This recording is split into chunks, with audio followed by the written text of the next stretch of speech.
예, 두 번째 강의를 진행을 해드리겠습니다. 제 안내 내용을 받으셨을 수도 있는데요. 지금 한국의료기공업협동조합에서 매니저님이 이제 오늘 점심 시간이 오후 1시에서 오후 2시로 진행된다는 점을 알려주셨고요. 그래서 점심 식사 시간이 이제 오후 1시에서 2시로 그렇게 좀 안내를 드립니다. 그래서 오전 시간대에 두 번째와 세 번째 시간을 진행을 해드리고, 식사 시간을 1시에서 2시 그렇게 진행을 해드릴 예정입니다. 먼저 안내를 해드리고요. 지금 이제 두 번째 강의를 진행을 해드리겠습니다.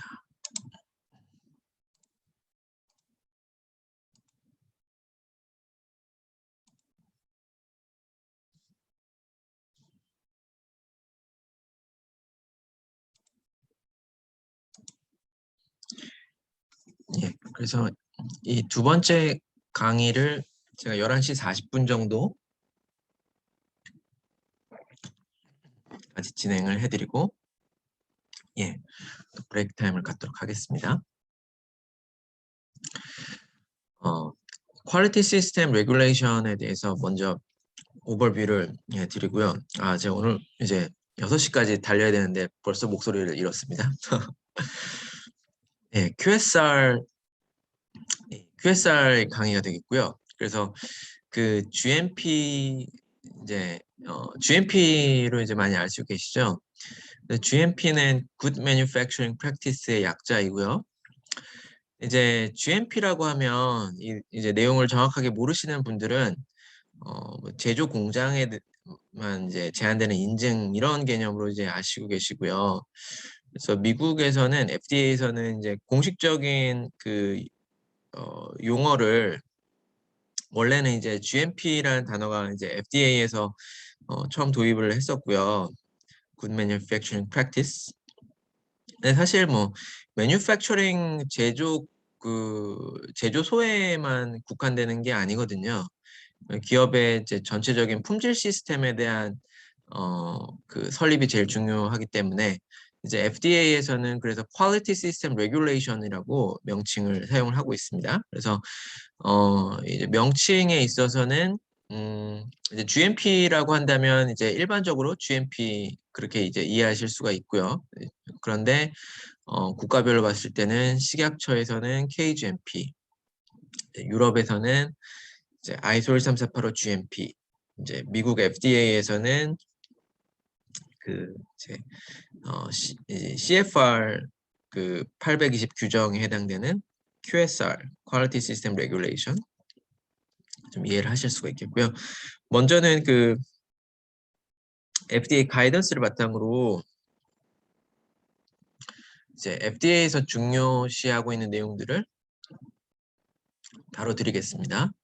그래서 이제 FDA에서는 품질 관리 시스템을 확립을 할 때는 이제 품질 관리 매뉴얼을 처음에 이제 설립을 하시게 되시죠. 그리고 제일 중요한 거는 이제 윗선입니다.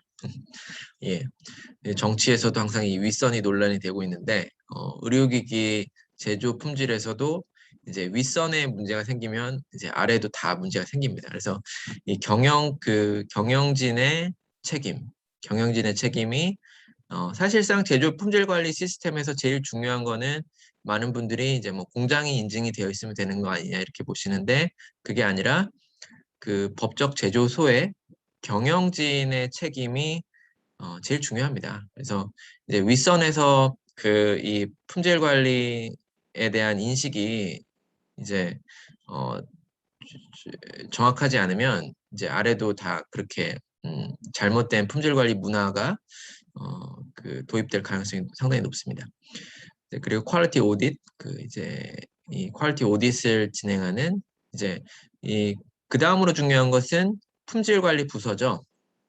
경영진이 제일 중요하고 일단 경영진이 품질 관리에 대한 인식이 없으면 그 회사는 거의 품질 관리 체계가 잡히지 않을 가능성이 높습니다. 경영진이 제일 중요하고 그 다음에 이제 품질 관리 부서. 이제 품질 관리 부서에서는 품질 관리 책임자, 제조 품질 관리 책임자가 중요하고요. 그리고 제조 품질 관리 책임자는 이제 퀄리티 레프레젠티티브라고도 하는데요. 이제 그 제조소가 여러 사이트가 있는 경우에는 그 각각의 제조소 사이트별로 이제 퀄리티 레프레젠티티브가 있으시죠. 예. 그렇게 되고 기업의 제조 품질 관리 책임자는 아주 예, 어, 그 업무 단순히 품질 관리 업무를 이제 하는 것보다 기업의 그 품질 관리를 책임진다는 차원에서 어, 그, 이, 맞는 이제 역할과 책임이 상당히 크다고 할 수가 있고요. 지금 이제 한국의 의료기기 기업들 중에서 이제 다소 품질 관리에서 안 좋은 사례들이 발생한 경우들이 있어서 이 제조 품질 관리 책임자에 대해서는 이제 미국의 경우에는 제조 품질 관리 책임자가 이제 그 업무상 과실이 있었을 때는 일반적으로 그 기업이 처벌을 받게 되는데요. 이제 대한민국에서는 그 법령이 강화가 되어서 제조 품질 관리 책임자가 업무상 그 고의적 그 의도성 그리고 중과실이 있을 때는 기업이 처벌을 받을 수 있을 뿐만 아니라 개인도 그 형사처벌의 대상이 되어 있습니다. 그래서 이제 일을 하시다가 갑자기 회사의 대표님이 제조 품질 관리 책임자를 해달라고 하시면 곰곰이 생각해 보시고 그 업무를 이제 결정을 하셔야 되시고요. 그 책임이 법적으로도 아주 그 위중한 중대한 책임을 맡게 됩니다. 그 corrective and preventive action, 캐파라고 하죠. 캐파가 중요하고 그다음에 컴플레인트를 핸들링 그리고 사실 지금 이제 이 GMP에서 나오는 그 프로덕션과 프로세스 밸리데이션이 이제 어떻게 보면은 어, 그 후반부에 다루게 되죠. 그래서 FDA에서 이 퀄리티 시스템, 품질 관리 체계를 설립하는데 제일 중요한 것은 결국은 사람이다. 그래서 최고 경영자가 품질 관리 책임을 회사에 이제 품질 관리 시스템을 제대로 적용시키려는 의지와 이제 이해가 되어 있는지 제일 중요하고 그 다음은 제조 품질 관리 책임자입니다. 제조 품질 관리 책임자가 제일 그 다음 중요하고 그리고 이제 회사에서 그 부적합 사례 등이 발생하고 그런 것들에 대한 문제를 어떻게 대처하느냐 이런 것들을 이제 FDA에서 보았을 때도 가이던스 문서에서 제일 전반부에 다루고 있죠. 많은 사람들이 가이던스를 읽으면서 끝까지 안 읽을 수도 있잖아요. 만약 FDA에서 봤을 때 프로덕션이 제일 중요하다고 생각했다면 프로덕션을 제일 앞에다 뒀어야겠죠. 그게 아니고 그 경영진, 이 사람에 대한 관리, 사람의 책임 이 부분이 제일 중요하고 그리고 나중에 이제 제조에 대한 부분 그렇죠. 예. 사람이 제대로 되어 있으면은 그 시스템은 이제 운영하면 되는 그런 내용이다라고 볼 수 있겠죠. 그래서 FDA가 어디에 방점을 두고 있는지 좀 보실 수가 있고요. 지금 퀄리티 시스템 레귤레이션 QSR은 이제 그러니까 지금 제가 앞서는 설명을 드린 것처럼 97년 6월 1일부터 퀄리티 시스템 레귤레이션이라고 그 이제 명명이 되었습니다. 그러니까 1978년도에는 FDA가 GMP 규정을 유지를 해왔죠. 그러니까 20년 동안 GMP라는 규정을 유지를 하다가 제가 지금 설명드리는 것처럼 FDA에서는 GMP에 어폐가 있다라고 본 것 같습니다. 자꾸만 이제 GMP라고 하니까 공장에 대한 프로덕션만 자꾸 사람들이 생각을 하니까 그게 아니다. 이거는 회사의 시스템, 품질 시스템을 보는 것이다. 라는 차원에서 레귤레이션 그 용어를 굳이 20년 동안 쓰던 용어를 이제 FDA에서 GMP라는 용어를 써서 GMP라는 단어가 전 세계적으로 다 퍼져 나갔는데 20년 전에 FDA는 이미 이제 GMP라는 대신에 QSR로 대체를 하고 있습니다. 인식을 제대로 잡기 위해서. 그래서 지금 이제 requirements가 이제 not prescriptive라는 뜻은 이제 모든 게 이제 반드시 준수 사항은 아니고 이제 권고 사항이고 그 제조사가 이제 잘 아시는 것처럼 이 품질 관리 규정이라고 하는 것은 그 모두 하나하나가 그 딱 그 정해진 명기된 그 문자 그대로 해석을 할 것이 아니라 그것이 이제 어떤 중요성을 이제 어디에 두고 있는지를 인식을 제대로 하고 그것을 어떻게 충족시키는지는 제조사에게 옵션들을 합리적으로 이제 하실 수 있는 겁니다. 지금 이제 하모니제이션에 대해서 보시면은 ISO 13485가 지금 이제 2016년 버전이죠. 네, 2003년도에 이제 되었고, 그러니까 지금 이제 2003년도 ISO 13485하고 미국의 FDA의 그 QSR이 할모나이즈가 되어 있다는 뜻입니다. 그 얘기는 지금 이제 현재 FDA의 그 QSR 규정은 2003년도 버전의 ISO 13485와 할모나이즈가 되어 있습니다. 예, 그래서 2016년도 버전의 ISO 13485로 품질 관리 시스템을 그 정립하신 회사들도 뭐 크게는 큰 문제 없이 그 FDA 이제 CFR 820 규정에 그 할모나이즈가 되어 있다라고 할 수가 있겠습니다. 지금 여기는 each may have additional requirements. 그러니까 굳이 유럽의 ISO 13485와 FDA의 QSR을 비교하자면 추가적인 요건들이 있긴 하지만 그 추가적인 요건들이 각각 있다라고 해서 서로 상충되진 않는다. 그런 이제 컨플릭트가 안 된다는 얘기죠. 그래서 지금 보시면은 QS regulation은 이제 flexible regulation이다. 너무 이렇게 일방적으로 생각하지 말고 예, 그 이제 CFR 820에 근간한다의 내용입니다. 이제 bottom line. 그래서 이제 제일 중요한 거는 지금 it's your quality system 그러고 있죠. 그러니까 당신의 귀사의 퀄리티 시스템이라는 얘기입니다. 그러니까 이제 어떤 그 왜 저희가 이런 GMP를 QSR을 준비하면서 드는 생각이 제일 초창기 회사는 그냥 템플릿 주세요. 그냥 거기 뭐 품질 관리 매뉴얼하고 절차서 템플릿 주세요. 그냥 거기다가 다 우리 그냥 쓸게요. 그게 아니고 이제 your quality system. 예, 귀사의 퀄리티 시스템이기 때문에 귀사가 반드시 귀사에 맞는 그 퀄리티 시스템을 디벨롭을 해야 된다. 적용을 시켜야 된다. 왜냐하면 우리 당사의 제품에 맞는 리스크 체계대로 퀄리티 시스템이 운영이 돼야 되고 당사의 그 제조 공정의 그런 컴플렉시티를 감안한 시스템이어야 되고 이런 것들을 봤을 때 어떤 정형화된 어떤 규격화된 게 있는 게 아니라 회사별로 맞춤형으로 개발해야 된다는 게 그걸 이제 강조를 하고 있고요. QSR의 규정의 번호는 이제 CFR 820, 21 CFR 820에 이제 이게 Code of Federal Regulation이거든요. 연방 규정의 820.3. 그래서 Finished Device. 지금 이제 일단 완제품에 대한 정의부터 시작을 하는데요. 지금 완제품이라고 하는 것은 이제 패키지가 되고 라벨링도 끝나고 멸균까지 된 거 제품이라는 거죠.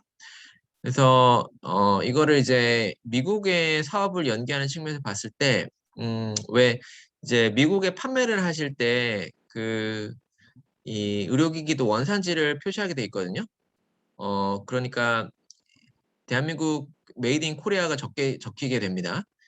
그리고 뭐 이제 제조소 주소지도 적게 되고요. 그런데 이제 미국 병원에 판매를 하기 위해서 이제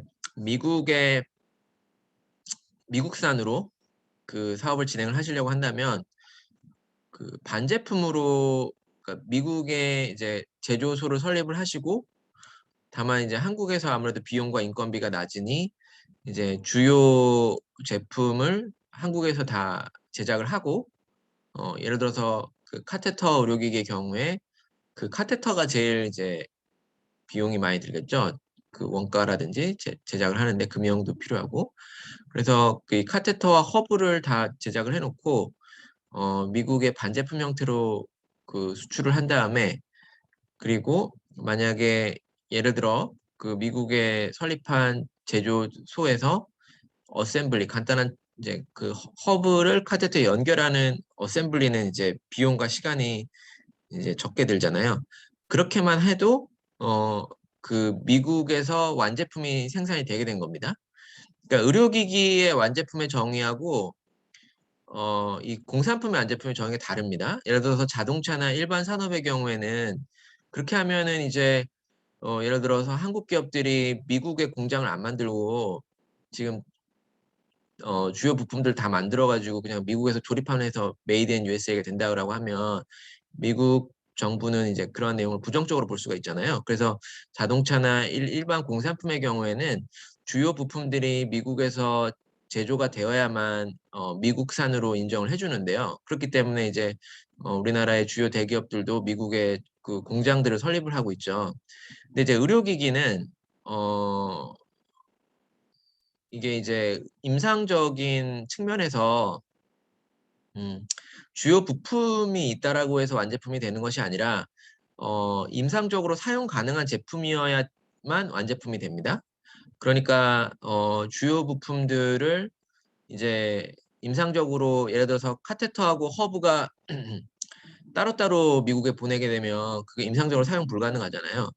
그러니까 그게 이제 반제품인 것이고 주요 부품이 이미 해외에서 미국 입장에서 만들어졌음에도 불구하고 어 그래서 그것을 이제 미국에서 조립만 하더라도 완제품이 미국에서 만들어진 거죠. 그래서 그러면 미국산이 되는 겁니다. 법적으로. 그래서 미국에서 메이드 인 USA로 판매가 가능하시고 또 왜 대한민국의 그 의사 선생님들이 또 메이드 인 USA 디바이스를 또 선호하시잖아요. 그래서 또 한국으로 또 역으로 들어오셔가지고 또 이렇게 판매하실 수도 있겠죠. 그래서 그런 부분들을 이제 완제품에 대한 정의가 일반 공산품하고 다른 걸 좀 알려드리고요. 예, 예, 그 부분을 좀 알려드리고 제조사 이 품질 관리 측면에서는 이제 제조사에 대한 이해를 이제 정확하게 하셔야 되는데요. 일단 제조사는 지금 보시면은 이제 제품을 설계, 디자인, 제조, 이제 fabricate는 어떤 그 조작, 어셈블, 조립, 이제 프로세스를 한 이제 그 업체는 다 제조사라는 거죠. 그런데 이제 음, 제조사에는 이런 멸균이라든지 그 인스톨레이션 그 라벨링을 이제 어, 재가공하는 거, 그다음에 이제 여기서 재가공, 재조작, 리패킹 이런 것들을 하는 것도 다 제조 행위에 들어간다는 내용입니다. 그래서 그 중요한 개념은 제조소에서 법적 제조소가 있고 그 실질 제조소가 있고요. 리걸 매뉴팩처러가 법적 제조소가 되고 그 실질적인 그 제조 행위가 이루어지는 곳은 피지컬 매뉴팩처러입니다. 그래서 그 이 제조 품질 관리 실사를 나오는 게 이게 식약처하고 미국하고 다릅니다. 식약처의 경우에는 예를 들어서 기업이 이제 좀 큰 기업 같은 경우에는 음, 예를 들어 서울 본사 사무소에 마케팅 업무하고 그다음에 인허가 업무 이런 대관 업무 위주로 하는 이제 사무소가 있는데 법인의 법적 그 본사 주소지가 서울 사무소라고 예로 가정하시죠. 그리고 예를 들어서 오송에 공장이 있는데 거기서 실질적인 제조와 공정이 이루어지는데 거기는 이제 실질 제조소이고 본사는 아닌 거예요. 그러면 이제 그 대한민국의 식품藥품안전처의 KGMP 심사를 받으실 때는 이제 그 식약처에서 품질관리 심사는 실질 제조소에 가거든요. 이제 제조가 되는 내용들을 실질적으로 체크하기 위해서. 그래서 실질 제조소에서 이 심사들이 이제 이루어지는데 미국의 FDA 경우에는 그 이 QSR 심사가 법적 제조소에 나옵니다. 그래서 그 법적 제조소가 이제 본사가 예를 들어서 그 사무 업무 팀과 그리고 공장도 같이 있으면은 그냥 같이 심사를 하게 되는 건데요. 제가 그 콜로라도 덴버에 있을 때 그 이제 제조는 외주를 주고 있었는데 그 일반 사무실이었어요. 그 본사는. 그런데 이제 FDA에서 그 사무실에서만 와서 실제 공장에는 가보지도 않고 음, 그래서 그 법적 제조소에서 FDA는 QSR 심사가 이루어집니다. 그러니까 이게 조금 이 문화의 차이가 있는 겁니다. 그러니까 미국 FDA는 경영진을 검사하겠다. 사람을 평가하겠다. 그리고 이제 시스템 문서 체계를 평가하겠다라는 게 좀 그 QSR의 방점인 반면에 FDA의 초점이에요. 그래서 법적 제조소에 나가는 거죠. 그냥 사무 환경만 있는 곳이어도 거기에 이제 품질 관리가 다 그 탑으로 다 되고 있어야 되는 거죠. 예, 그 공장에는 안 가보더라도. 근데 이제 그 대한민국의 경우에는 이제 공장을 직접 좀 중점적으로 조사를 해야 된다.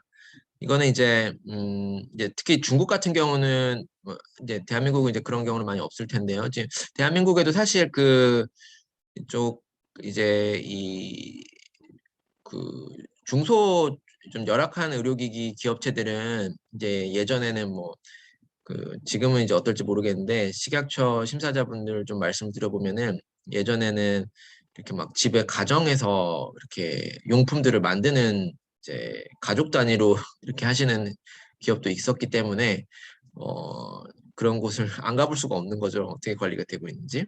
예, 근데 이제 규모가 좀 작은 이제 그 공장들이 있기 때문에 예, 특히 중국에서는 이제 이런 부분들이 공장에서 어떤 일이 이루어지고 있는지 이슈들이 많기 때문에 이제 공장을 반드시 가봐야 되고 그런데 이제 미국에서는 이제 기업들의 규모들이 일반적으로 좀 있고 그러니까 이제 기업의 공장 시스템은 어느 정도 신뢰를 하겠다. 그리고 이제 그 경영진들과 이제 특별히 제조 품질 관리 책임자를 좀 면밀하게 이제 따져보겠다라는 게 차이점입니다. 그래서 이건 이제 그 기업을 운영하실 때 그러면은 자 이제 FDA의 QSR 심사를 이제 이거는 언제 오냐면은 그 한국처럼 첫 번째 의료기기 품목허가 심사를 하게 되면은 GMP 인증도 같이 받아야 되는데요. 그렇게 되는 건 아니고 2등급 의료기기에 대해서는 FDA 510K 심사를 먼저 진행을 하고요. 그래서 이 QSR 제조 품질 관리 현장 실사가 일단 그 제품의 그 품목 허가에 해당되는 510K 클리어런스를 받기 전까지 나오지 않습니다. 그리고 510K 클리어런스를 받고 나서도 미국에 판매를 시작을 했을 때 이제 FDA에서 제조사에 그 법적 제조소에 심사를 가겠다라고 통보를 하게 됩니다. 그러면은 이제 미국에 지사를 두지 않은 한국 기업의 경우에는 예를 들어서 한국에서 510K 클리어런스를 받으시고 그냥 미국 유통사에 수출하실 수도 있잖아요. 그러면은 이제 그 FDA 심사관이 한국까지 올 겁니다. 실제로 이제 코로나 팬데믹이 지나면 그런데 만약에 그 아까 뭐 설명드렸던 캘리포니아나 이제 지사를 만드셨어요. 그런데 이제 거기에 굳이 이런 공장 설비가 다 세팅이 되지 않아도 되는데 이 기업의 본사를 예를 들어서 우리는 지금 그 코스닥 그 보니까 의료기기 주식시장을 보니 지금 뭐 기업 가치를 아무리 잘해봐야 15를 쳐주고 있고 시젠처럼 영업이익을 30배를 올린 회사도 주식 가치를 2배만큼밖에 안 쳐주니 우리는 아예 미국에서 상장을 하겠다. 그래서 우리 본사를 아예 미국으로 옮기자. 그래서 본사를 이제 캘리포니아로 옮기셨어요. 근데 그 이제 비용 절감 차원에서 공장은 한국에 유지를 하겠다. 그럼 이제 법적 제조소가 미국으로 옮겨진 겁니다. 그 법적 제조소는 어떻게 이제 정의를 보통 내리냐면 제품의 R&D를 주관하는 곳이 일반적으로 법적 제조소입니다. 그러니까 그 제품에 대한 이 의료기기의 디자인을 개발하고 그 디자인을 소유하고 있는 곳 그곳이 법적 제조소입니다. 일반적으로. 그리고 인허가에 대한 이런 품질 관리 업무를 하는 팀이 있는 곳. 그래서 음 이제 제조는 뭐 외주에 맡길 수도 있고, 그러니까 R&D 팀에서 개발한 그 스펙대로 예를 들어서 미국에서 R&D를 해서 그 의료기기의 스펙을 다 개발하고 완성하고 한국의 공장에 이렇게 제작하라고 할 수가 있잖아요. 그러면은 미국 사무소가 법적 제조소가 되는 겁니다. 그리고 한국은 실질 제조소가 되는 것이고 그러면 식품의약품안전처 같은 경우는 실질 제조소를 위주로 심사를 할 텐데 미국 FDA는 일단 법적 제조소에만 갑니다. 그러니까 미국 사무실에 온다는 거예요. 그래서 예를 들어서 우리는 이제 미국 사업을 정말 그 이제 전폭적으로 전개를 할 텐데 그 FDA가 심사 오는 곳을 이제 대한민국의 우리 제조소까지 초청하고 싶지 않다. 그게 부담스럽다. 그래서 미국의 지사를 제대로 두고 거기에 품질관리 책임자와 R&D 역량을 갖춰서 여기서 다큐멘테이션으로 승부를 하고 싶다. 그렇게 하면 그렇게 하실 수 있는 거예요. 그래서 이제 법적 제조소와 실질 제조소의 이 개념을 정확하게 이해하시고 FDA에서 법적 제조소를 한다는 부분, 요거를 정확하게 이해를 하셔야 이제 미국의 사업을 진행하실 때 이런 부분을 이제 미국에서 QSR 심사를 받을지 아니면은 FDA 심사자들을 한국까지 이제 어, 초청을 해야 될지 이런 것들을 이제 관리를 하실 수가 있는 거예요. 예. 그래서 이제 참고로 글로벌 기업들도 그런 부분들 때문에 어떻게 하냐면 이제 FDA FDA 오피스들이 있는 곳이 있거든요. 예를 들어서 대도시에는 FDA 오피스들이 있어요. 대도시에는. 그러면 이제 FDA 그 오피스가 있으면 그러니까 이제 예를 들어서 한국으로 한다면 식품의약품안전처 이제 오송에 있고 또 각 주요 도시에 이제 식품의약품안전처의 관련 사무소가 있잖아요.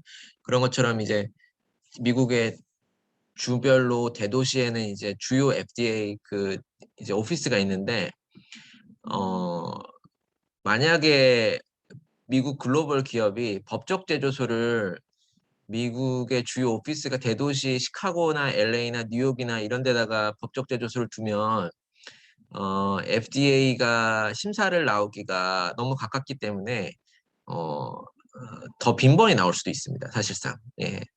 그래서 전략 중에 하나인데 FDA 심사를 자주 받는 거는 그렇게 이제 뭐 유쾌한 일은 아니잖아요. 준비를 많이 해야 되니까. 그래서 제가 이제 글로벌 기업에 일할 때도 이런 논의들을 합니다. FDA 심사가 이제 자주 나올 것이기 때문에 이제 자주 나오지 않는 로케이션에 법적 제조소를 둔다. 뭐 이런 거를 제가 되게 VP들하고 이렇게 논의하는 거를 그래서 인터레스팅하다 이렇게 생각이 됐는데요. 그래서 글로벌 기업들도 FDA 심사를 받는 게 유쾌한 일은 아니기 때문에 그런 걸 다 감안을 해서 법적 지조소의 로케이션을 정합니다. 네, 그 부분이 중요한 거를 좀 아시고 계셔야 되고요.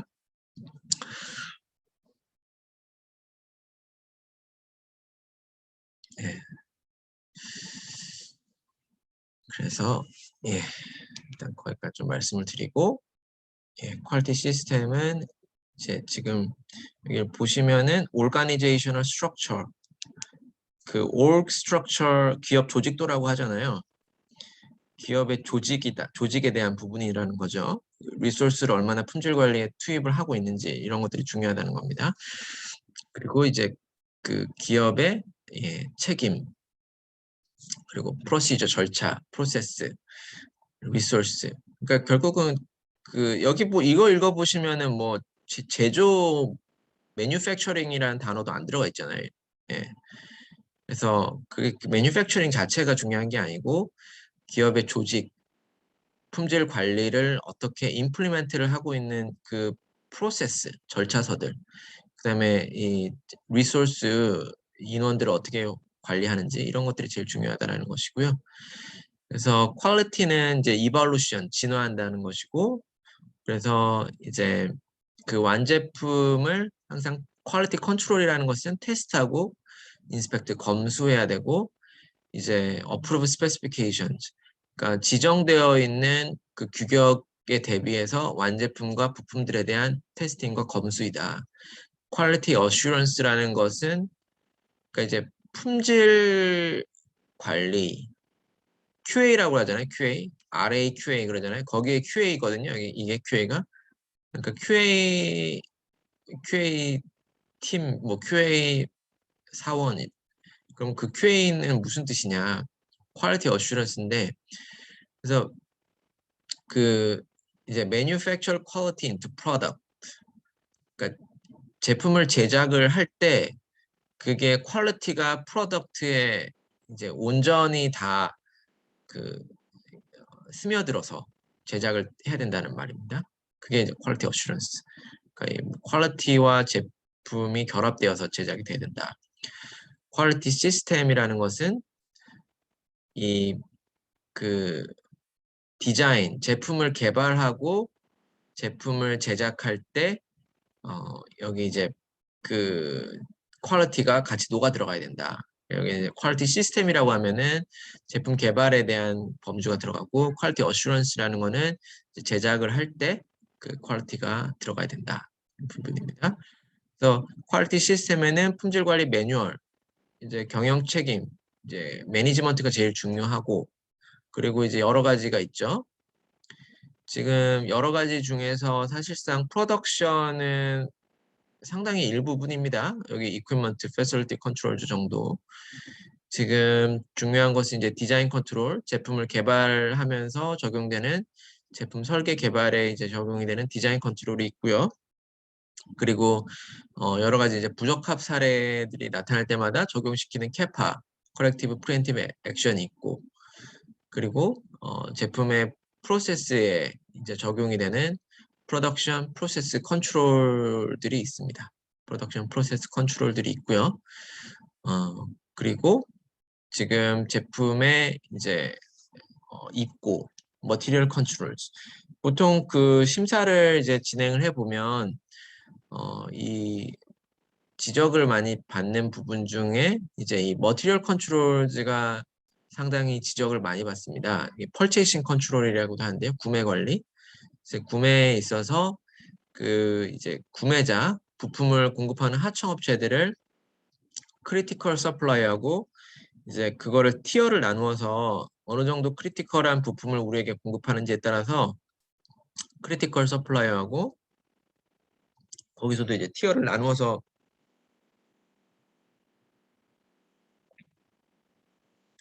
구별할 수가 있고요.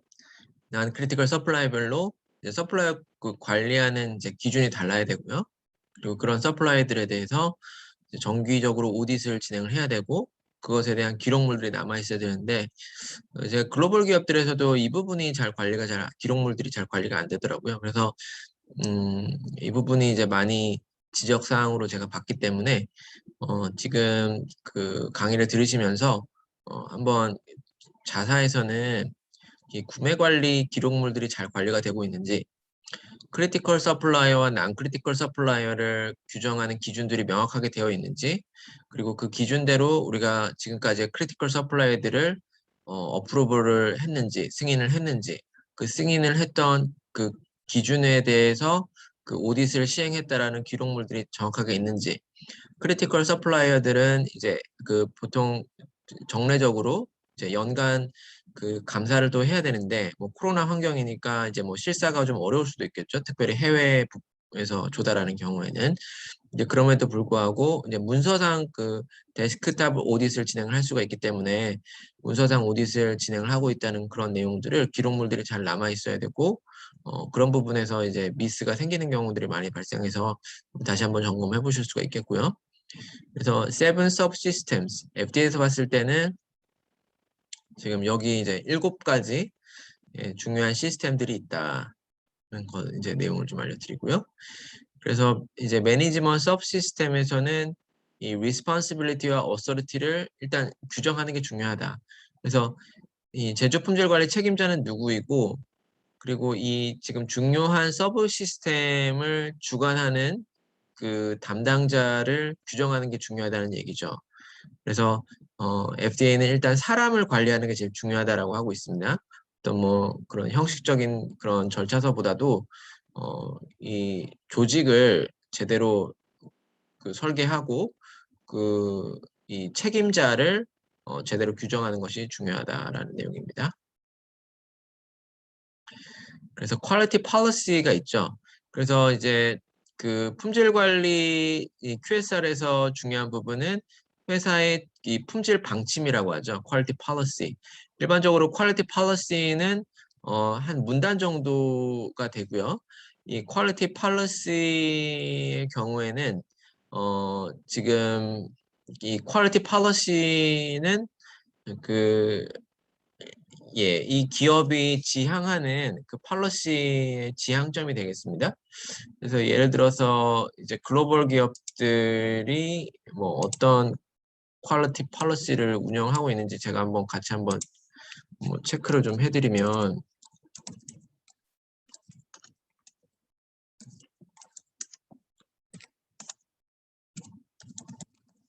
퀄리티 policy를 만들면 이런 식으로 만드시는 겁니다. 그래서 지금 제가 존슨앤존슨 퀄리티 policy를 잠깐 들어왔는데요. We build trust by focusing on culture, capabilities, compliance, and customers. Culture is the cornerstone of quality. We drive quality in a positive and proactive way. At Johnson & Johnson, we have a customer-focused, credo-centered mindset, and our leaders set the tone at every level. 그래서 지금 보시면은 여기 manufacturing이라는 단어가 하나도 안 들어가 있어요. quality policy에. 지금 그 존슨앤존슨의 퀄리티 policy를 보시면은 우리는 컬처, 이 컬처는 보통 경영진이 만들어갑니다. 그 이제 CEO가 뭐 퀄리티 신경 안 써도 돼, 너 왜 이렇게 깝깝하냐 이러지 말아, 대충 하는 것처럼 남들이 하는 것처럼 해. 이렇게 CEO가 컬처를 만들어 버리면은 거기는 이제 퀄리티가 무너지게 되고요. 그래서 결국은 그 회사 컬처를 이제 경영진이 어떻게 품질 문화를 이제 양성하는지가 제일 중요하고, 그걸 존슨앤존슨도 알고 있다는 얘기죠. capabilities, 역량, 품질 관리 역량, compliance, customer. 우리는 customer, 결국은 퀄리티를 우리가 하는 것은 어떤 인허가에 위한 compliance에 대한 것도 있지만 커스터머를 위해서 우리가 퀄리티를 향상시키겠다. 근데 이제 지금 보면은 이 culture is the cornerstone of quality라고 그러거든요. 이 cornerstone라는 거는 모퉁이 돌이라는 겁니다. 모퉁이 돌은 뭐냐면 이제 보통 그 건물을 큰 이제 건물 어떤 이제 기업의 대기업 사옥을 가면은 거기 무슨 기업 이렇게 그 주춧돌이 있잖아요. 그게 이제 코너스톤입니다. 주춧돌. 그러니까 우리는 존슨앤존슨이 볼 때는 이 컬처가 퀄리티의 주춧돌 코너스톤이다. 컬처를 만들어 가야 된다. 그래서 우리는 항상 positive, proactive, 능동적이죠. 능동적으로 해야 된다. 존슨앤존슨에서는 우리는 퀄리티는 그냥 인허가를 위한 것만 아니라 커스터머를 위한 거다. 커스터머 포커스드. 크레도는 이거는 약간 신조거든요. 존슨앤존슨이 퀄리티 신조가 있어요. 예. 그리고 our leaders, 그 이제 경영진은 set the tone. 그러니까 톤이라는 거죠. 톤이라는 거는 말할 때 억양이잖아요. at every level. 그래서 우리의 리더들이 퀄리티에 대한 톤을 every level에서 우리가 만들어낸다. 그러니까 이 리더들이 결국은 퀄리티를 만들어내는 겁니다. 그 리더들이 퀄리티에 대한 이해가 없으면은 뭐 세트 톤을 못 하겠죠. 모르니까. 예, 그래서 사실 이게 지금 제가 볼 때도 퀄리티 policy를 아주 잘 쓴 겁니다. 그러니까 막 뭐 제조 품질 관리를 우리가 어떻게 하겠고 뭐 이런 내용은 사실 그렇게 중요하지 않습니다. 퀄리티 policy는. 이 policy라는 거는 그 기업의 모든, 그러니까 존슨앤존슨의 이제 만약에 뭐 글로벌 10만 명의 직원이 있다라고 한다면 이 10만 명의 직원이 이제 다 보게 되는 이 간략한 문장들이거든요. 이걸 보면서 퀄리티가 무엇인가를 생각하게 되는 거기 때문에 결국은 그냥 형식적인 문구보다는 정말 직원분들이 이렇게 자긍심을 가질 수 있고, 그리고 이런 적극적인 마인드셋을 고취할 수 있는 그런 문장으로 팔러시를 만드시는 게 좋습니다. 이게 이제 중요한 거고요. 결국은 이제 정치적인 모토라고 할 수도 있겠죠. 예. 다시 돌아와서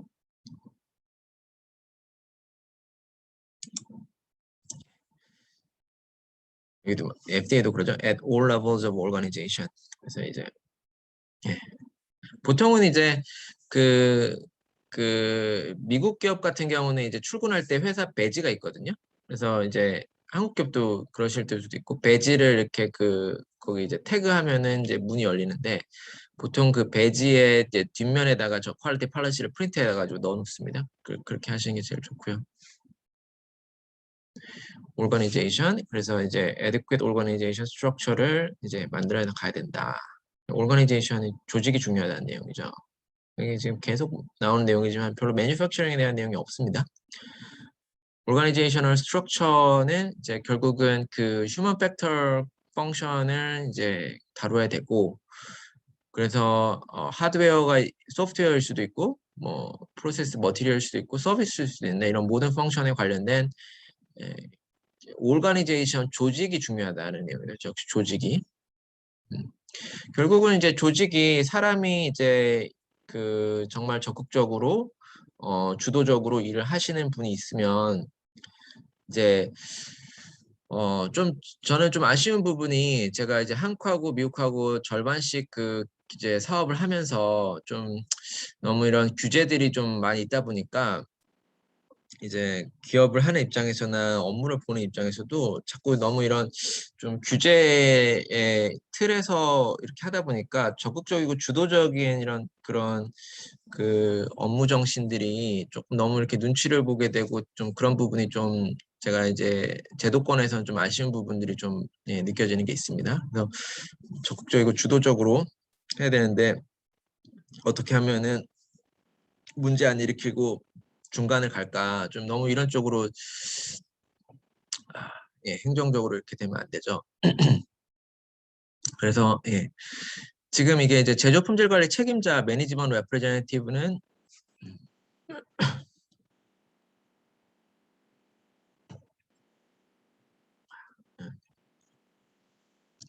제조 품질 관리 책임자이고요.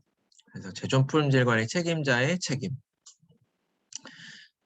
그래서 제조 품질 관리 책임자는 결국은 이 퀄리티 시스템, 품질 시스템에 대한 총책임을 짓습니다. 총책임을 지게 되고, 그래서 이 제조 품질 시스템이 퍼포먼스 제대로 작동되고 있는지를 그 executive responsibility니까 최고 경영진에게 리포트를 할 의무가 있습니다. 그러니까 이 지금 이 제조 품질 관리 책임자는 어떤 품질상의 문제가 있다, 주요한 문제가 발생한다, 품질 조직이 제대로 관리가 안 되고 있다, 이런 것들을 최고 경영진에 반드시 리포트를 해야 될 책임이 제일 큽니다. 그래서 리포트를 했는데 이 최고 경영진에서 이런 재원이나 이런 지원들을 안 해준다면 이제 그건 이제 최고 경영진의 문제가 되는 것이고요.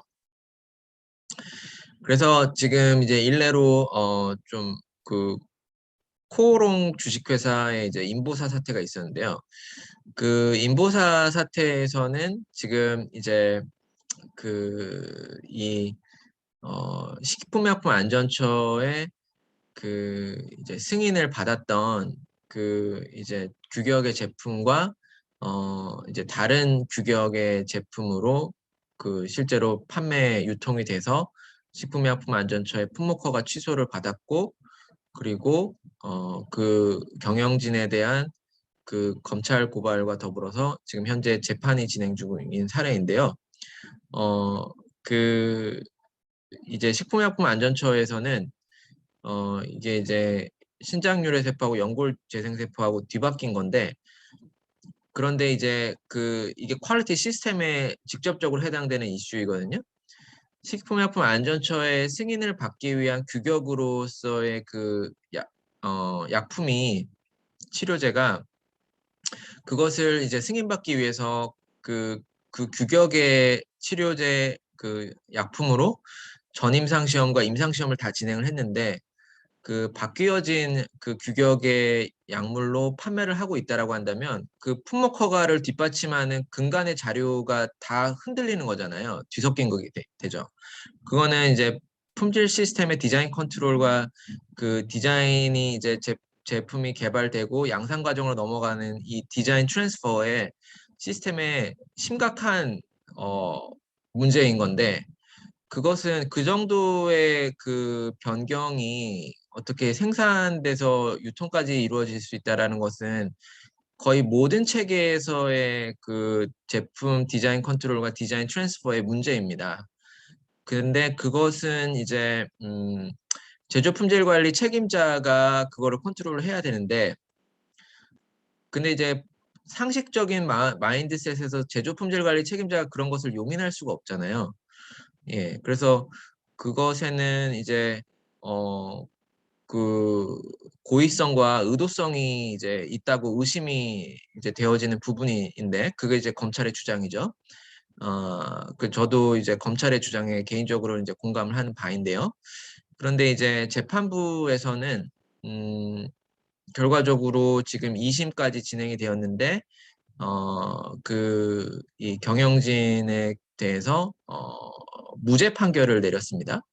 그래서 지금 재판부에서 주심 재판부에서 이 바이오 의약품과 이런 품질 관리 체계의 이 경영진의 그이 이 위중성을 제대로 인식하지 못하고 좀 판결이 내려진 게 아닌가 이런 좀 생각이 듭니다. 그래서 이러한 이제 부분들이 주요한 품질 사태가 나타났을 때 상식적으로 합리적인 상황에서 그것을 품질 관리 책임자가 그 아랫선에서 용인했다고 보기는 좀 어렵고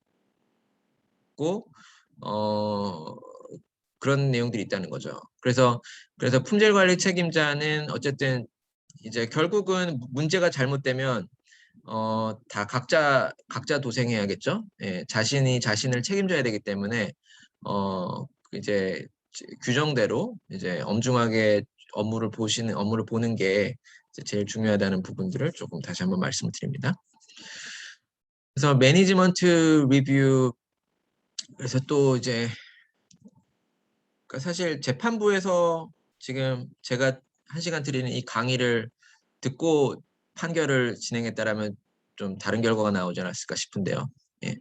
어쨌든 지금 이 매니지먼트 리뷰 이게 이제 또다시 경영진에 대한 책임입니다. 그러니까 경영진은 그런 걸 모를 수가 없다는 거예요.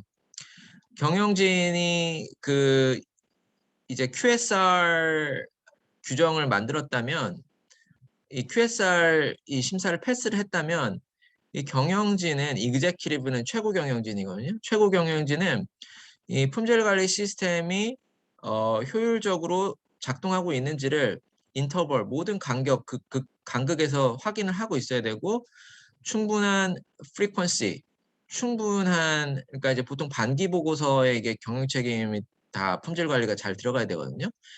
이런 established procedure를 이해를 하고 리뷰를 해야 된다는 거죠. 규정에 의하면. 예. 그러니까 간극에서 제일 중요한 게 식약처 승인받고 양산 넘어가는 그 인터벌이 아주 중요하잖아요. 그것에 대한 품질 관리가 제대로 돌아가고 있는지는 반드시 리뷰를 해야 된다. 그러면 이제 만약에 몰랐다라고 한다면 그러니까 의도성이 없었다. 나는 몰랐다라고 한다면 이거는 이제 고의성은 없더라도 중과실에 해당이 되는 거죠. 이그제큐티브 리스폰시빌리티가 해야 될 업무를 하지 않았기 때문에. 그쵸. 그러니까 역시 아무리 봐도 주심 재판부에서 바이오 기업의 이런 품질 관리 시스템에 대한 식약처의 규정조차도 이해를 잘 못하고 좀 판결이 나온 것 같고요.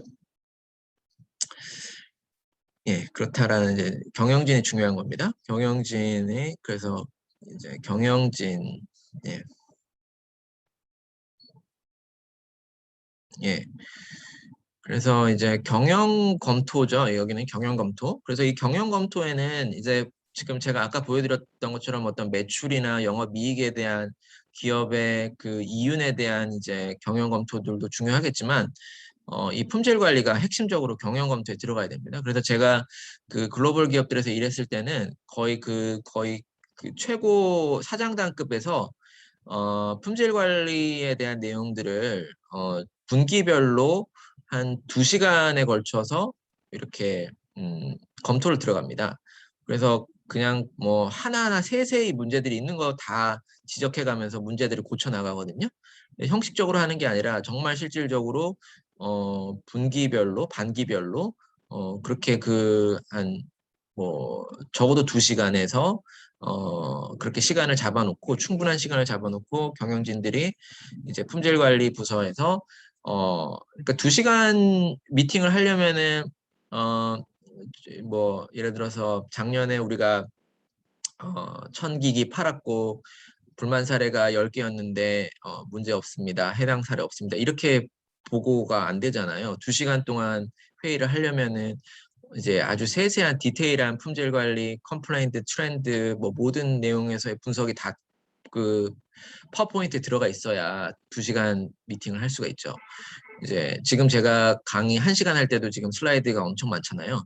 그런 것처럼 이제 그런 것들이 그냥 이제 이 QSR의 규정에 들어가 있기 때문에 경영 책임 이런 절차서만 있어야 된다는 게 아니라 실질적으로 운영을 해야 되고 실제로 미국 기업들은 실질적으로 운영을 하고 있습니다. 그래서 그런 부분들이 이제 한국 기업에서는 이제 최고 경영진들이 좀 총대를 매셔야 되는데 그게 이제 조금 그런 부분에서의 개선이 좀 필요합니다. 퀄리티 오디트. 그래서 이제 퀄리티 오디트는 이제 그 결국은 기업의 내부에서 이제 자체 감사, 결국은 이제 자체 정화, 자체 내부 감사, 시스템 감사가 이제 이루어져야 된다는 이제 부분이 되겠죠. 그래서 그 내부 감사를 통해서 퀄리티 오디트를 해서 마찬가지로 경영진에게 다 보고가 돼야 된다. 예, 그래서 그 퀄리티 오디트에서 그 이제 이 문제점으로 발각되는 내용들에 대해서는 커렉티브 액션들이 진행돼야 된다. 그리고 이제 이 품질 관리에서는 이제 sufficient personnel들이 채용이 돼야 된다라는 부분이죠. document training. 그래서 이 부분은 이제 뭐 제한성이 있습니다. 기업마다 이제 기업의 지금 현재 재무적인 여건상 뭐 여러 사람을 두기는 어렵죠. 그래서 이 부분들은 이제 뭐 한 사람이 여러 일을 좀 해야 되는 부분들은 좀 뭐 심사 기관들에서도 이해를 하고 있고 제가 이제 미국에서 FDA 심사를 받을 때도 뭐 이런 점들은 FDA에서 뭐 몇 명을 이제 해야 되고 이런 내용까지 규정하지는 않습니다. 그래서 뭐 좀 인원이 좀 적더라도 어떤 조직과 체계가 책임을 지는 이제 인원들로 잘 구성이 되어 있다면 예, 그 충분히 수행이 가능하고요. 그래서 이제 퍼스널들이 그 결국은 트레이닝이 이제 필요하다는 내용입니다. 그래서 이 퍼스널들이 그 이제 인원들이 이제 제품에 대한 성능 시험 베리피케이션과 그 다음에 이제 제품에 대한 검수, 이제 인스펙션 등을 이제 잘 수행할 수 있도록 트레이닝 돼야 되고 그리고 밸리데이션, 그 이제 제품 그 공정에 대한 밸리데이션들을 잘 수행할 수 있도록 그 교육이 이제 되어 있어야 된다. 이제 그런 내용이 되겠습니다. 중요한 게 이제 커렉티브, 그다음 프리벤티브 액션인데요. 그 이게 이제 품질 관리 차원에서 아주 중요합니다. 그래서 이제 문제가 없다고만 할 것이 아니라 이제 문제를 그러니까 이게 이제 문화적으로 중요하죠. 기업에서 이제 이런 QSR이나 GMP를 관리를 할 때 우리는 부적합 사례가 이제 계속 그냥 발생해도 그냥 없는 걸로 쳐라 이렇게 위에서 누르게 되면은 그렇게 되겠죠. 근데 이제 중요한 것은 문제점을 있는 그대로 기록을 하고 그리고 그 이제 문제점이 부적합 사례가 발생했을 때 그 루트 커즈 제일 직접적인 인과관계가 되는 근원적인 원인을 규명을 하고 그 원인을 규명한 것에 따라서 어떠한 커렉티브 액션 교정 조치를 취하거나 향후에 발생하지 않도록 예방할 수 있는 프리벤티브 액션을 취하는 거. 그러니까 이 캐파가 중요한 거죠. 그래서 어떤 부적합 사례들이라든지 커스터머로부터 불만 사례가 반복적으로 발생했을 때는 이 제조 품질 관리 책임자의 직권하에 캐파를 열 수 있는 겁니다. 그래서 그 결국은 이 FDA에서 QSR 심사를 올 때도 캐파가 없었다. 그러면 그것도 좀 의심스러운 사례죠. 왜냐하면 기업을 하면서 문제가 발생을 안 할 수는 없거든요. 그래서 문제점들이 발생을 했을 때 그 이 기록물들을 보게 되는 거죠. 어떠한 이제 부품에서 계속적으로 그 이물질이 발견이 된다. 그러면 그 이 원재료 공급에 무슨 문제가 있었는지 아니면은 제품 조립 가공에서 문제가 있었는지 그런 것들을 이제 품질 관리 책임자가 그 공정을 담당자와 함께 원인을 규명을 하고 그 규명된 원인에 따라서 우리는 어떠한 조치를 취했고 그렇기 때문에 앞으로는 이러한 조치들로 인해서 문제들이 발생되지 않을 것으로 했기 때문에 캐파를 클로징했다. 캐파를 오픈할 수 있고 클로징 할 수 있는 거죠. 그래서 그런 것들이 이제 충분한 인베스티게이트 검사와 시정 조치를 통해서 진행이 되는 것이 이제 그것이 중요하고 그래서 이런 것들은 형식적으로 운영한다는 것보다는 기업들의 이런 시스템을 관리하시는 게 좋거든요. 그래서 제가 미국에서 있을 때도 이 큰 기업들은 캐파를 안 할 수가 없어요. 일들이 많기 때문에. 그래서 이런 컴플레인츠와 부적합 사례를 조치하기 위해서 그 위클리 미팅이 있었거든요. 예.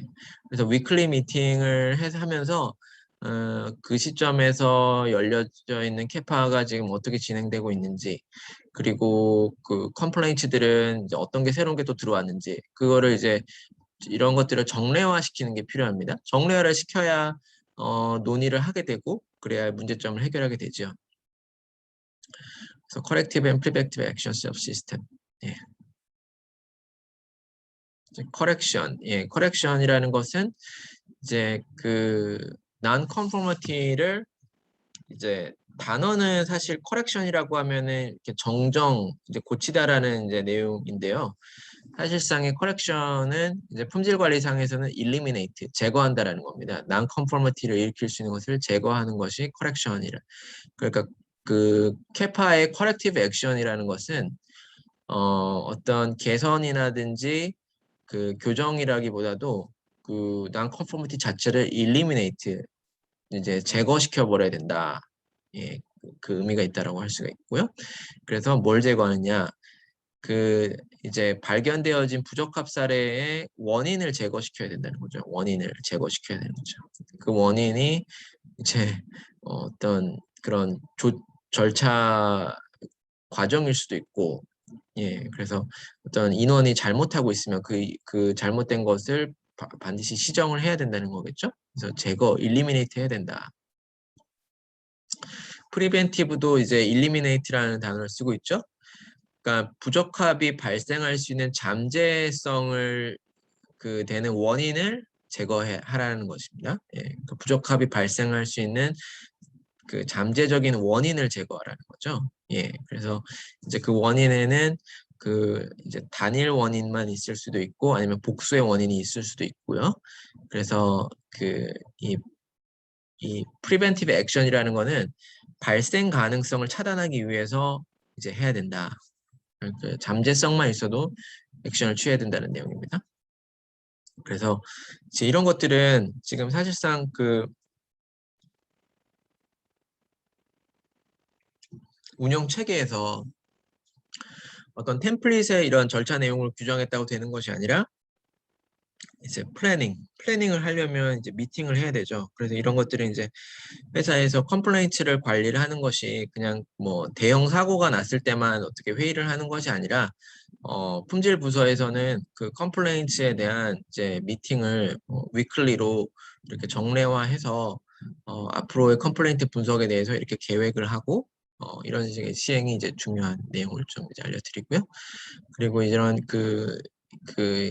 이런 캐파를 이제 관리할 때 들어오게 되는 데이터 소스들은 이 공정 컨트롤을 하면서 수집되는 데이터가 있을 수 있고 그 검수를 하면서 수집되는 데이터가 있을 수 있고 그다음에 DHR 제품의 그 히스토리 레코드에서 할 수도 있고 인터널 오디트에서 할 수도 있고 트레이닝 레코드에서 할 수도 있고 어, 그 지금 그리고 또는 이제 내부적으로 이렇게 그 취합을 할 수가 있고요. 또는 외부적으로는 외부 커스터머에서 제공이 되어지는 컴플레인트, 그 다음에 이 서플라이어 컨트롤스, 그래서 또는 이제 adverse event reports, 그리고 또는 FDA가 이제 알려주는 내용들, 또는 이제 경쟁사의 제품에서 문제점이 발견된 내용들. 그래서 여러 가지 다각도로 안테나를 열어두고 예, 우리 회사의 제품에 부적합 또는 품질에 영향이 줄 수 있다라는 그런 내용들을 감지를 해서 적극적이고 능동적으로 이제 조치를 취해야 된다는 이제 내용이 되겠습니다. 그래서 이거를 이제 부적합이라든지 이런 컴플레인츠들을 이제 관리를 할 때는 그 데이터 이제 이런 품질 데이터들을 어널리시스를 해야 되고요. 사실 이 어널리시스도 중요한 것은 이제 미팅입니다. 그래서 이 컴플레인츠들을 이제 그 먼슬리로 월별로 그 유형 분석을 트렌드 어널리시스를 해서 전체적인 컴플레인츠 수량이 이제 어떻게 감소세를 보이고 있는지 어느 제품에 유독 그 컴플레인츠가 집중이 되고 있는지 그래서 이제 특이점을 파악하고자 한 위함이죠. 데이터 어널리시스를 하면서 전체적인 그 품질 관리의 동향이 기업이 추구하고자 하는 방향으로 귀결이 되고 있는지 그렇지 않고 트렌드에서 이상점이 발견된다면 그러한 특이점이 발견되는 이유는 루트 커즈는 무엇인지 이런 것들을 정례화하는 회의를 해야지 사실상 그러니까 이제 FDA가 설명하는 이제 방점은 이런 것들을 그 회사의 그 주요 그 방점으로 관리를 진행을 하면 그거 자체가 퀄리티 매니지먼트가 된다는 내용이 이렇게 되겠습니다. 그래서 이제 그 이 데이터를 분석할 때는 통계적 방법과 이제 비통계적 방법이 있다는 거고요. 그래서 이제 그 비통계적 방법을 쓸 때는 일단 위험 관리 체계에 따라서 그 랭크를 매길 때 그 위험 관리에 어느 이제 의료기기에 인체 접촉하는 부품에 이상이 생기면 비접촉 부품에 이상이 생긴 것보다 리스크가 훨씬 크겠죠. 그런 것처럼 랭크를 시켜서 환자에게 그 끼칠 수 있는 위해도와 발생할 수 있는 가능성에 따라서 리스크 베이스드 어프로치를 통해서 이제 그 품질 데이터를 관리할 수가 있고요. 또는 통계 분석을 통해서 통계를 통해서 이제 그 95% confidence를 보통 많이 가져가는데요. 그러면은 이제 예를 들어서 우리 회사가 1000개 제품을 만든다. 그런데 1000개 제품이 이제 규격에 들어오는 퍼센트하고 규격에 안 들어오는 퍼센트 이제 이렇게 봤을 때 제품이 이제 제조가 됐는데 1000개가 들어왔을 때 이제 미세하게 어떤 그 규격과 다소 이제 차이가 있는 것들이 있잖아요. 그런 것들은 이제 탈러런스로 관리를 하게 되죠. 제품의 사이즈에 대해서는. 그러면은 이제 뭐 눈으로 볼 때는 큰 차이가 없더라도 그 뭐 마이크로미터나 밀리미터로 봤을 때는 일부씩 차이가 있겠죠. 그런 것들을 이제 탈러런스로 해서 이제 아주 일부 차이가 있더라도 이 정도 탈러런스에 들어오게 되면은 우리가 그 규격 제품으로 인정을 해주겠다라는 것인데 이 스태티스티컬 그 통계적 방법을 사용을 하게 되면 예를 들어 1000개에 대한 특정 규격의 그 완제품 제품되는 것을 검수한 결과를 이렇게 모아 보면은 이렇게 보통 그 통계적 그 이렇게 모자 모양의 그 통계 곡선이 나오겠죠. 그러면 이제 곡선이 나왔을 때 통계적 관리라고 하는 것은 이게 이제 95%죠. 그 양측 검정이라고 하는데 여기 이제 보통 끝단의 2.5% 여기 좌측단의 2.5% 우측단의 2.5%를 뺀 95%가 우리 규격에 들어오게 하는 게 이제 통계적인 방법이거든요. 그러면은 이제 이 어떤 그 품질 관리 데이터가 있는데 그것을 이렇게 통계 처리를 해서 95%를 하고 어 이렇게 처리를 했는데 95% 정도의 구간이 우리 규격에 들어오게 되면은 우리가 인정을 한다. 이게 이제 통계적인 관리가 되는 겁니다. 그런데 그 95%의 그 값들이 이제 그 규격과 차이가 있거나 아니면은 이제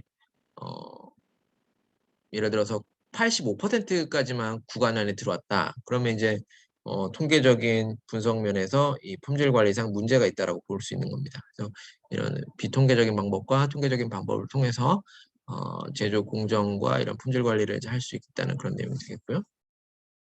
그런 것들은 이제 노력이 많이 들어가는 거죠. 저걸 또 통계 처리를 하려고 하면은 이제 또 업무가 많아지고 번거로워지고 머리 아픈데 이제 결국은 그런 노력을 통해서 제품의 이제 그 제작되는 수량이 많은 경우에는 그런 통계 처리를 해야지 그 유형 분석이 가능하다는 내용이 되겠습니다. 그래서 이제 그 그러니까 이제 이런 것들이 실제로 실사가 나왔을 때 이제 모든 면에서 100% 완벽할 수는 없거든요. 사람인지라 이제 놓치는 부분도 있고 실수하는 부분들도 있는데, 예를 들어서 이제 어떤 부적합 사례가 있었는데 그것에 대한 원인 규명을 하는 것이 진행이 안 됐다고 치죠. 어떤 담당자가 이제 그 팔로업을 이제 능숙하게 또는 성실히 이행을 하지 않아서 어떤 이제 국소적인 일부 사례에 있어서 부적합 사례에 대한 대응이 잘 안 되었거나 기록물들이 안 남아 있는데, 그럼에도 불구하고 이제 품질관리 책임자가 이제 그 부분에 대한 이제 미비한 점은 인정을 하고 그 팔로업이 안 됐던 그 문제점, 부적합 사례에 대해서 우리가 원인을 다시 한번 추적해서 그 규명된 내용들을 이제 팔로업으로 보완 내용으로 이제 리포트를 다시 FDA 제공을 하겠다라고 하고, 다만 우리 기업에서는 지금 이 통계적 이 품질 관리 데이터들을 비통계적인 방법, 환자에게 끼치는 위해도와 가능성들을 이제 위주로 우리가 조사하고 평가하는 방식이 있고, 또 그 중요한 이제 품질 데이터의 경우에는 많은 품질 수량 데이터가 쌓이는 경우에는 그것들을 또 통계적 분석까지 해서 이 수치화시켜서 우리가 시스템상으로 미스할 수 있는 게 생기지 않는지를 우리가 체계까지 점검을 하고 있다. 이제 그래서 우리는 사실상의 품질 관리 시스템을 유지를 하고 있는데, 이런 그 휴먼 에러로 그 이제 이제 그러한 이제 뭐 불미스러운 부적합 사례를 팔로우를 잘 못한 것에 대해서 송구스럽게 여기며 그 부분을 우리가 시정을 하겠다. 이러면 이제 스토리가 쫙 잘 아름답게 마무리가 되는 거죠. 그래서 이 심사를 받을 때는 아시겠지만 그 품질 관리 책임자의 언변이 중요합니다. 그래서 일단 언변을 잘하기 위해서는 이걸 잘 행해야 뭘 내용을 풀어갈 쏠수가 있겠죠.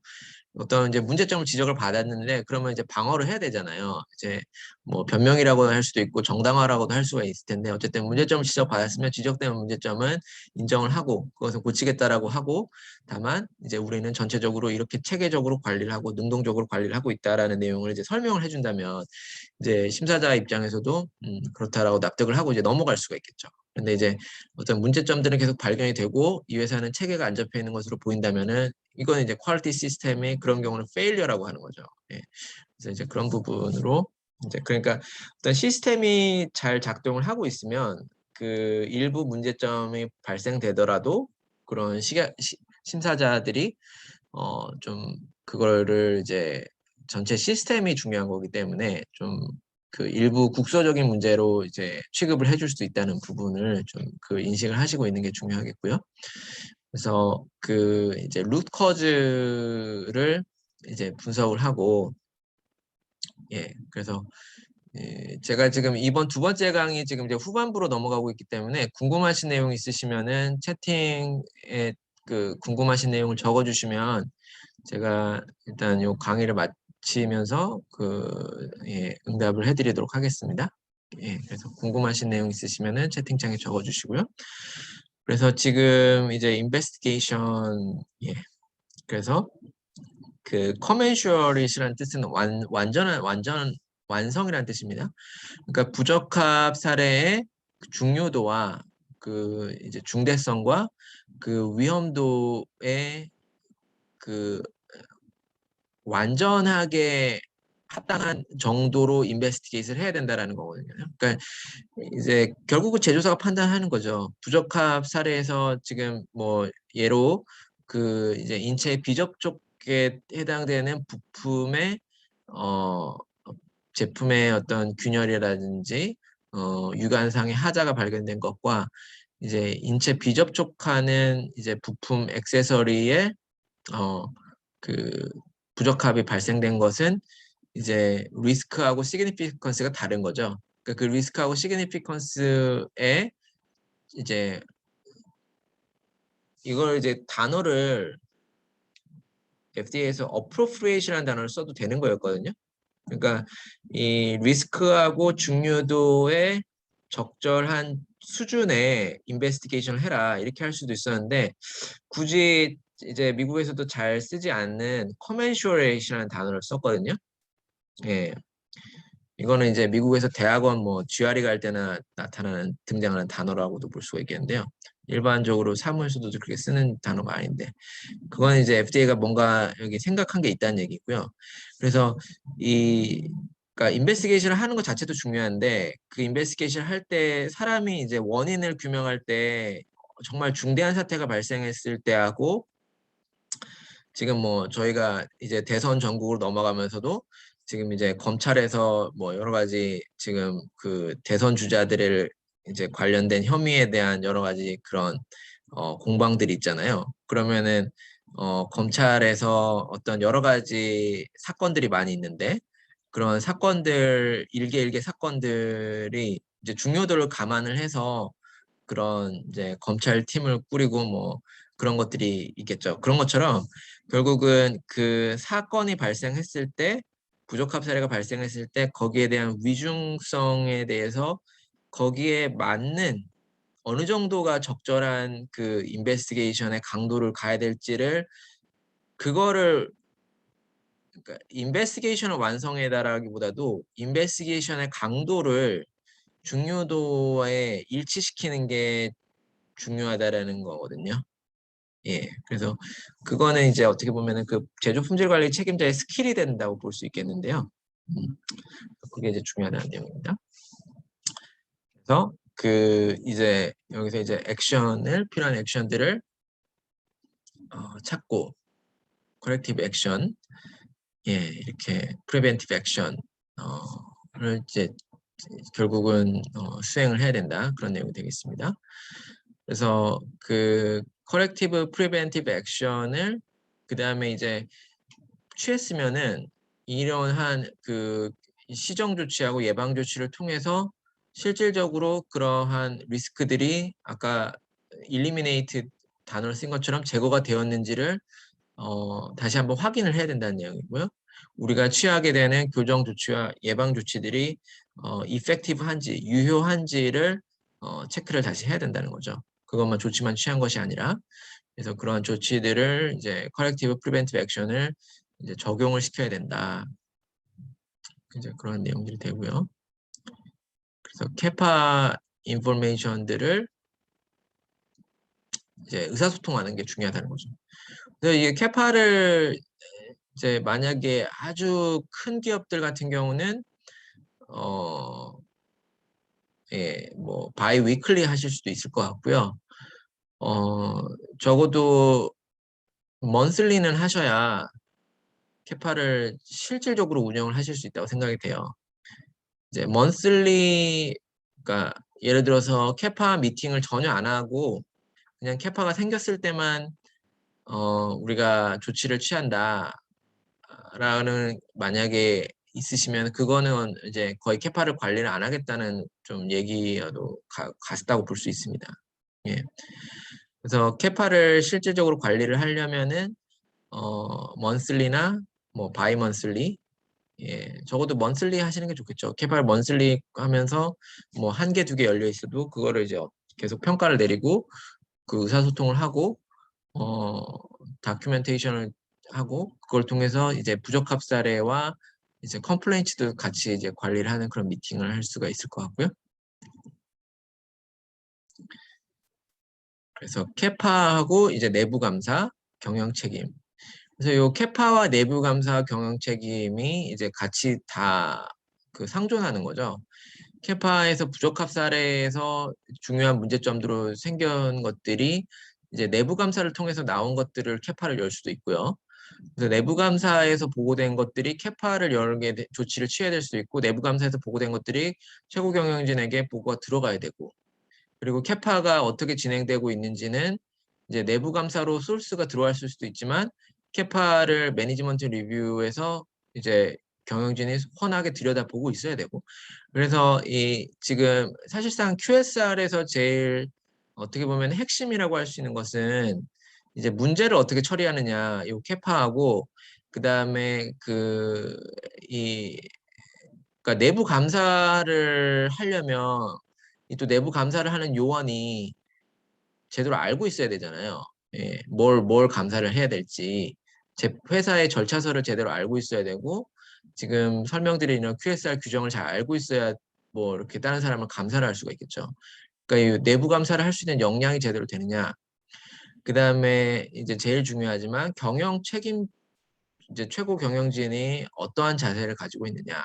그래서 이 QSR이라고 하는 것은 제 개인적인 견해에는 FDA도 지금 그렇게 보고 있지만 이 매니지먼트 리뷰 그리고 인터널 어딧 자체적으로 이거를 개선하고 감시해가는 능력, 그 다음에 문제를 생겼을 때 문제를 덮는 것이 아니라 어떻게 원인을 규명하고 해결하겠다는 액션을 취하는 이 시스템, 이게 이제 제 생각에도 제일 QSR에서 중요하고 GMP에서도 중요하다고 좀 생각이 됩니다.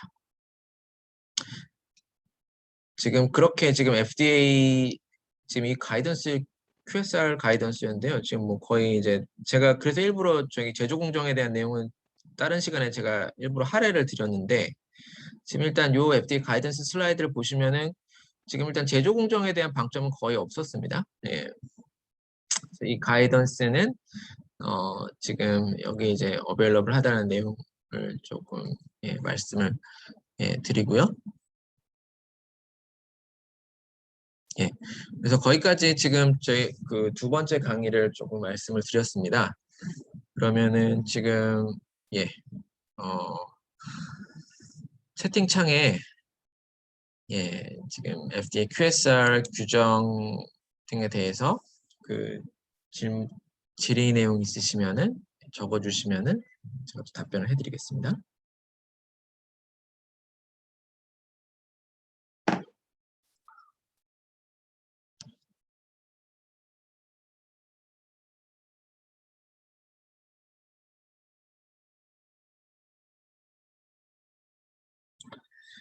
QSR 심사일 수는 제가 FDA QSR 심사를 받아보니까 일반적으로 그 이제 3일 정도 3일 진행이 되었었습니다. 그래서 3일 정도 진행이 되고요. 제가 미국 기업에 있을 때는 이제 그게 unannounced audit이라고 해요. 그래서 그때 목요일 오후에 통보를 받았던 것 같아요. 목요일 오후 퇴근할 때쯤에 FDA에서 자 우리 그 너네 회사에 이제 심사하러 갈게 준비해둬. 근데 우리는 이제 목요일 오후에 알려주면서 화요일 날 오전에 왔거든요. 그러니까 저희가 대응할 수 있는 시간이 그 업무 시간으로 이틀 있었습니다. 금요일하고 월요일. 그래서 사실상 뭐 대응이 안 돼요. 그래서 이제 많이 대응을 하긴 했죠. 네, 하도 이제 저는 이제 그때 이 당시 그 사업부에 조인한 지 한 달밖에 안 됐었는데 문서들이 없어가지고 그래서 그때 당시에 이제 그 원래 기존의 좀 경영진들이 좀 품질 관리를 잘 안 해가지고 제대로 안 돼 있었거든요. 그래서 그 이제 그래서 FDA 심사자가 최종 심사를 마치면서 이제 저도 그렇고 그 다음에 그때 그 품질 이제 책임자도 조인한 지 한 달, 두 달밖에 안 됐었거든요. 그래서 지금 이제 새로운 이제 책임자들이 경영진들이 이제 들어온 게 한 달, 두 달 최근이라는 것이 인지가 된다. 그래서 일단 그 이전에 문제점들이 있었는데 그런 것들을 좀 잘 개선하려는 이제 한두 달의 노력이 있었던 점은 이제 높이 평가한다. 이렇게 네, 됐습니다. 국내 의료기기 제조사가 미국 내 법적 제조소를 설립하기 위해 특별히 고려해야 되는 사항이 있는지요? 업무를 연결해주는 업체가 따로 있는지 문의드립니다. 예, 지금 그러니까 이제 그 미국의 사업을 준비해주는 그 곳은 이제 코트라가 이런 업무들을 좀 하고 있죠. 코트라가 그 LA에도 코트라 건물이 있고요. 그리고 제가 있는 실리콘밸리 산호세에도 코트라가 건물이 있어요. 그래서 그 코트라가 건물 안에 수십 개 한국 기업 그 오피스들을 이렇게 저렴한 제가 지금 뭐 코트라 선전하는 건 아닌데 저렴한 비용으로 사무실을 이렇게 해주고 있어서 그 제가 LA 코트라 사무실은 제가 확인할 당시 몇 년 전에 좀 사무실이 비어 있었는데 실리콘밸리 코트라는 인기가 높아서 거기는 비어 있는 곳이 별로 없고 좀 큰 기업들만 이렇게 해주고 이런 것들이 있었는데 하여튼 코트라가 좀 하고 있고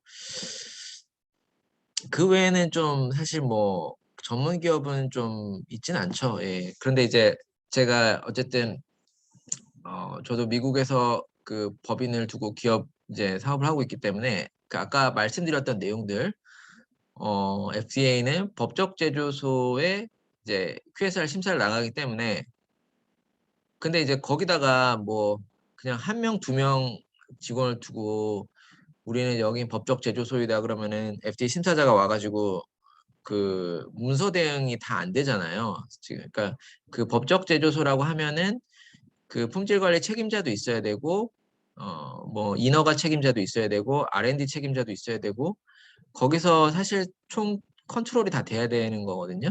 그런데 이제 어 지금 막 지사를 설립하는 차원에서는 상당히 그 큰 조직을 미국에 바로 설립하지 않는 이상 에, 그 해외 영업 오피스라고 해야겠죠. 그 경우는 그러니까 법적 제조소로 가기까지는 좀 준비가 많이 필요합니다. 왜냐하면 FDA 거기 와서 심사를 할 텐데 준비가 안 돼 있으면은 페일 되는 거죠. 예. 그래서 그 부분을 조금 말씀을 드리고요.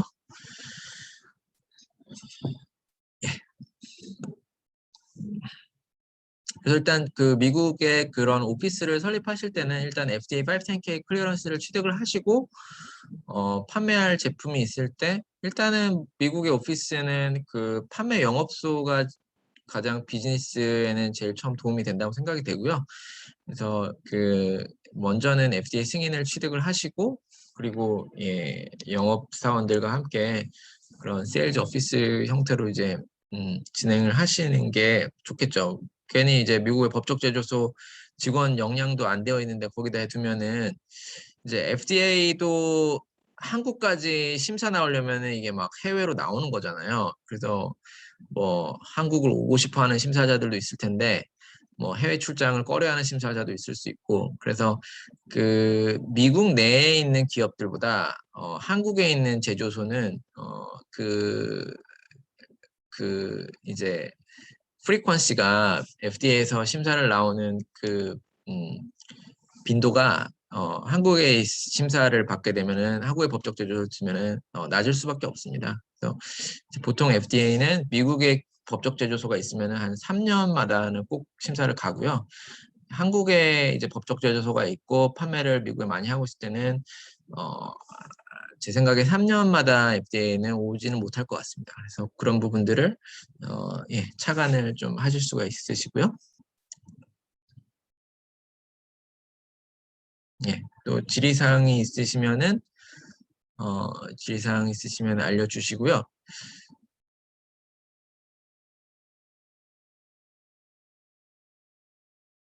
예, 질의사항 있지 않으시면은 뭐 또 생각나시는 부분들은 그 다음 뭐 두 번째 강의 내용이었더라도 세 번째 강의 때 채팅창에 질의 내용을 적어주시면 제가 답변을 도와드리고요.